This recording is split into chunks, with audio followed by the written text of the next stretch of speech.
Unit 4. Bird watching.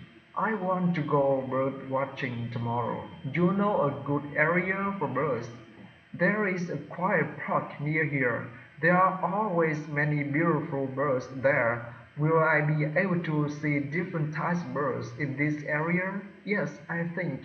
If you use binoculars, you can see the birds even if they are far away. Great! I have a book about all the different types of birds. It seems as if you really like bird watching. Yes, I do. Would you like to go with me tomorrow? No, thank you.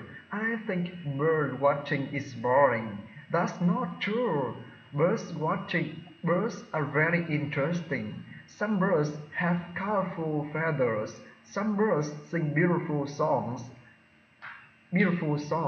Some birds make special nests to lay eggs in. Really? Maybe I will go bird watching one day after all.